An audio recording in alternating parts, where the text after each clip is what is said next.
Hi friends, இப்போ நம்ம பார்க்க போகிறது நம்ம உடம்புக்கு அயன் சக்தியை தரக்கூடிய முருங்கைக்கீரை பொடி எப்படி செய்துன்றதை பார்க்கலாம். அதற்கு தேவையான பொருட்கள்: முருங்கைக்கீரை, 1 கப் அளவிற்கு கடலைப்பருப்பு, 1 கப் உளுத்தம்பருப்பு, 2 முழு பூண்டு தோல் நீக்கிட்டும் செய்யலாம், நீக்காமலும் செய்யலாம், 2 பூண்டு, 15 காய்ந்த மிளகாய், மிளகு, சீரகம், தேவைக்கேற்ப உப்பு, பெருங்காய பொடி, ஒரு சிறிய நெல்லிக்காய் அளவிற்கு புளி. இப்போ நம்ம செய்முறை அப்படின்றத பார்க்கலாம். அடுப்பு ஆன் செய்து ஒரு கடாய் வச்சுக்கலாம். அதில் நம்ம வச்சுருக்க 1 கப் கடலைப்பருப்பை சேர்த்துக்கலாம். அடுப்பை ஸ்லோ ஃப்ளேமில் வச்சு நம்ம வறுத்து எடுத்துக்கலாம்.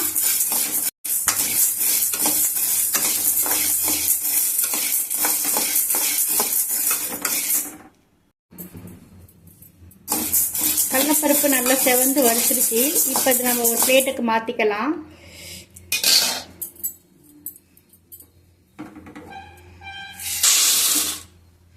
அடுத்து நம்ம எடுத்து வச்சிருக்க வெள்ளை உளுத்தம்பருப்பு அதையும் ஸ்லோ ஃப்ளேமில் வச்சு நல்லா செவக்க வறுத்து எடுத்துக்கலாம், வாசனை வர அளவுக்கு.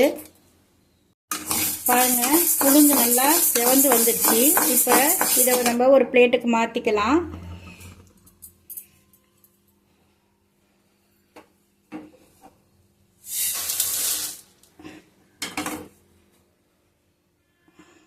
இப்போ நம்ம முருங்கைக்கீரையை ரொம்ப நேரம் வறுக்கக்கூடாது, லேசாக சூடு ஏறினா போதும்.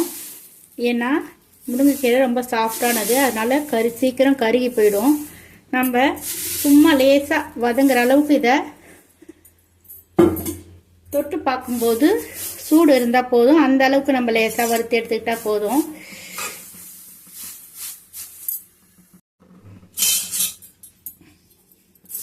பாருங்க, முருங்கைக்கீரை சூடாயிடுச்சு. இப்படி எடுத்து பார்த்தோம்னா நல்லா நொறுங்கும். இந்த ஸ்டேஜில் நம்ம ஆஃப் பண்ணிக்கலாம். ரொம்பவும் இது பண்ணால் முருங்கைக்கீரை தீர்ந்துடும். இப்போ இதையும் நம்ம ஒரு பிளேட்டுக்கு மாற்றிக்கலாம்.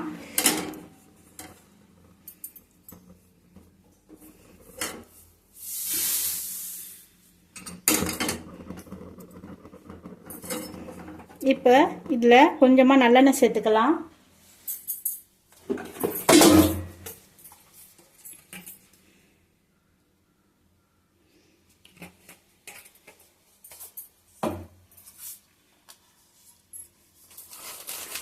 நம்ம எடுத்து வச்சுருக்க காஞ்ச மிளகாய் ஆட் பண்ணிக்கலாம்.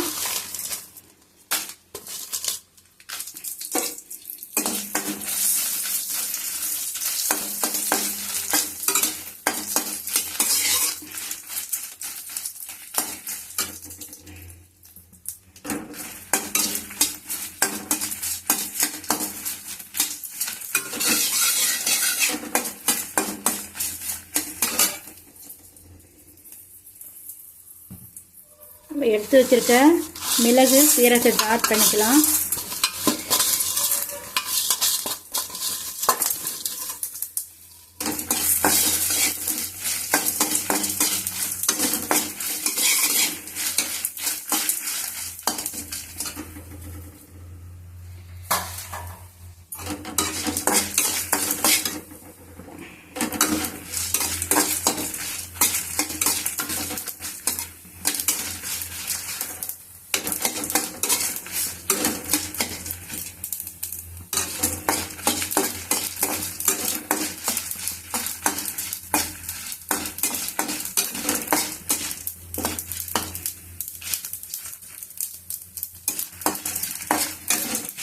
மிளகு சீரகம் நல்லா பொரிஞ்சிடுச்சு, காஞ்ச மிளகாவும் வறுப்பட்டுச்சு. இந்த ஸ்டேஜில் நம்ம இதையும் ஒரு பிளேட்டுக்கு இப்போது கல் உப்பு வச்சுருக்கோம் இல்லையா, அதையும் நம்ம வறுத்து எடுத்துக்கலாம்.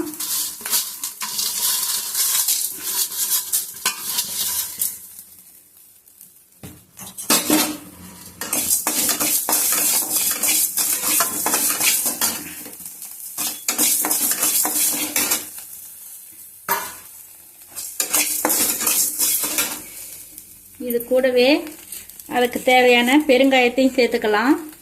பெருங்காயம் ரொம்பவே நல்லதுங்க, நம்ம கொஞ்சம் அதிகமாகவே சேர்த்துக்கலாம்.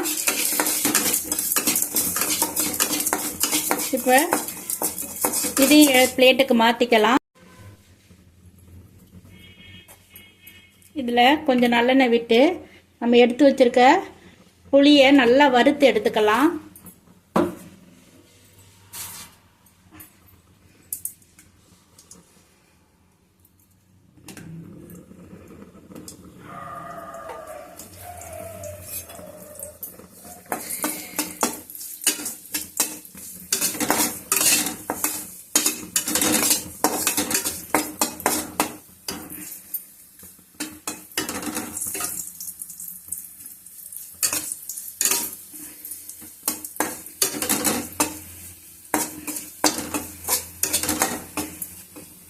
இப்போ இதை ஒரு பிளேட்டுக்கு மாற இப்போ நம்ம எடுத்து வச்சிருக்க பூண்டை நல்லா செவந்து வர அளவுக்கு வறுத்து எடுத்துக்கலாம்.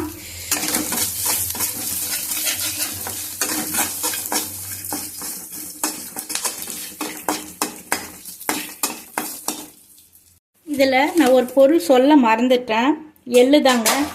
அது கருப்பு எள்ளா இருந்தாலும் சரி, வெள்ளை எள்ளு நம்மக்கிட்ட எது இருக்கோ அதை சேர்த்துக்கலாம். ரொம்ப வாசமாக நல்லாயிருக்கும்.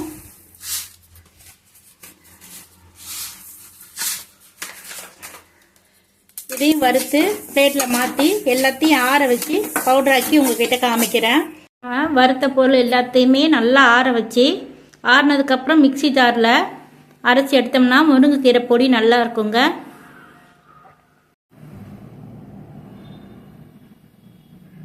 இப்போ நம்ம வறுத்த எல்லாத்தையுமே ஒரு மிக்சியில் போட்டு நல்லா அரைச்சி அது கூட முருங்கைக்கீரை வறுத்தலைங்களா அதையும் சேர்த்து பொடி பண்ணால் முருங்கைக்கீரை பொடி ரெடி ஆகிடுச்சிங்க.